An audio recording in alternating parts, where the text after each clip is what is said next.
देखो बच्चों, इस वीडियो में हम स्टडी करेंगे alternate circuits, different alternate circuits जो तुम्हें न्यूमेरिकल्स में भी दिए हो सकते हैं। जैसे अगर न्यूमेरिकल में ही दिया हुआ है या प्रॉब्लम में दिया हुआ है कि ऑल्टरनेट वोल्टेज के साथ सिर्फ रेजिस्टर लगा हुआ है, इंडक्टर, या क्वेश्चन में सिर्फ कंडक्टर है, या फिर LCR सर्किट दिया हुआ है, या RL सर्किट दिया हुआ है, LR सर्किट जिसे कहते हैं, या RC सर्किट दिया हुआ है। जरूरी नहीं है तीनों एलिमेंट्स लगे हों या अकेला एक लगा हो, दो भी लगे हो सकते हैं। तो इन्हें कैसे स्टडी करें, देखो अब जल्दी से। अगर वोल्टेज की इक्वेशन है V0 sign omega T, clear है? ये AC वोल्टेज हमने रेजिस्टर के साथ लगा दी। अब जो करंट होगा वो भी होगा I0 साइन ओमेगा टी, याद रखना, क्योंकि फेज दोनों का सेम होगा। यहां पर वोल्टेज हमने ये दे दी, बट करंट इंडक्टर में पीछे चलता है, तो करंट क्या होगा? I0 sine omega t minus π/2। इसमें देखें तो करंट होगा I0 sine omega t plus π/2। Phase आगे चलता है ना। अब LCR सर्किट में क्या होगा? I0 sine omega t plus phi. अब फाई नेगेटिव भी हो सकता है, फाई पॉजिटिव भी हो सकता है। कैसे पता चलेगा? Where phi is equal to tan inverse XL minus XC upon R। अगर XL ज्यादा है, XL is greater than XC, ठीक है, तो इंडक्टर डोमिनेट करेगा, phi will be negative.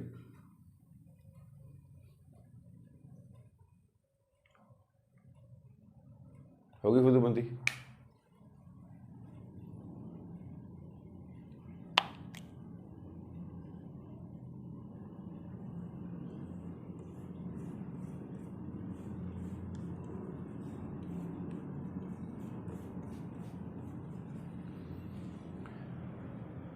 LCR में क्या होगा?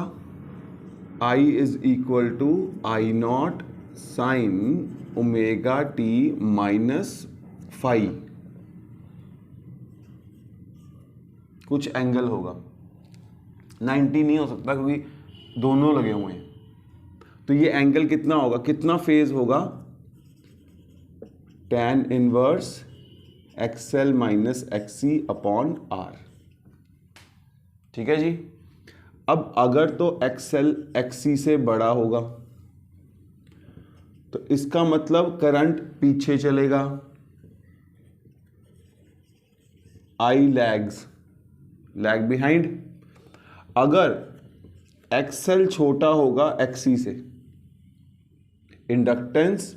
इंडक्टिव रिएक्टेंस कैपेसिटिव रिएक्टेंस से छोटी होगी सर्किट की, तो वोल्टेज लैग करेगी,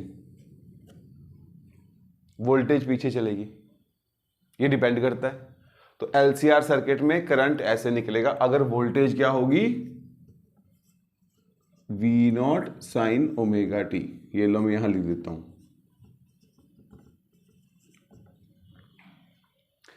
अब RL सर्किट में देखो L लगा हुआ है, तो वोल्टेज आगे ही चलेगी, करंट पीछे चलेगा। तो सपोज ये वोल्टेज है, तो करंट क्या होगी? I0 sine omega t minus phi. और फाई कैसे निकलेगा? Phase difference is tan inverse XL upon R। क्यों भाई? क्योंकि XC तो है ही नहीं, कैपेसिटर तो मिसिंग है, तो XC तो आएगा नहीं। ध्यान रखना है इन चीजों को। क्लियर है? देखो जी, अब नेक्स्ट देखते हैं इसका फेजर डायग्राम क्या बनेगा।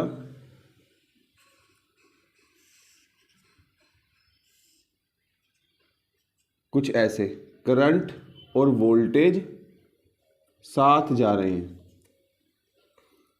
इसमें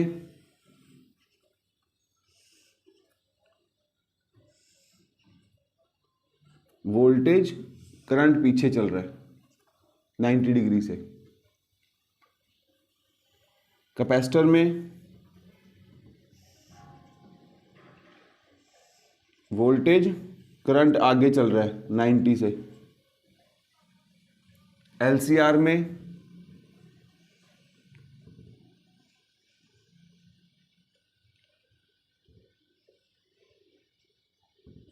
voltage current, this is phi. अगर XL is greater than XC, अगर एक्सएल ग्रेटर है तो इंडक्टर डोमिनेट करेगा, इंडक्टर डोमिनेट करेगा तो वोल्टेज कुछ आगे रहेगी। But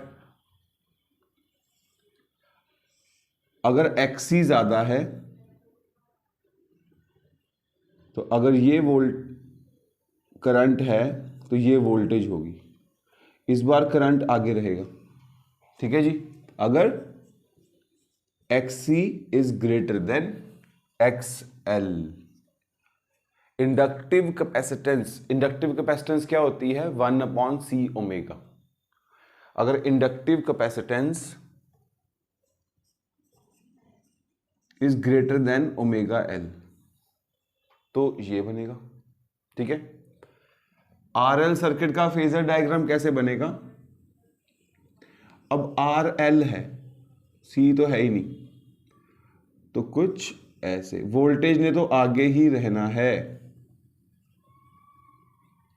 clear? क्लियर? अब और एक चीज देखो, अब कई क्वेश्चन में पूछते हैं करंट फाइंड करो। अगर तो रेजिस्टर लगा हुआ है तो current is equal to V/R। अगर क्वेश्चन में सिर्फ इंडक्टर लगा हुआ है तो current is equal to V/XL। और XL क्या होता है?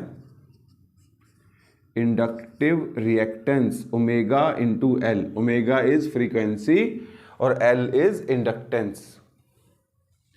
कैपेसिटर लगा हुआ है सर्किट में तो करंट इज V/XC। तीनों लगे हुए हैं तो करंट यहां लिख देते हैं, करंट इज V/Z। लो, 3 लगे हों 2 लगे हों, करंट इज V/Z। और Z पता ना क्या होता है? where Z is under the root R square XL minus XC whole square। तो ये है कंप्लीट पिक्चर जिसमें सारे सर्किट आ गए।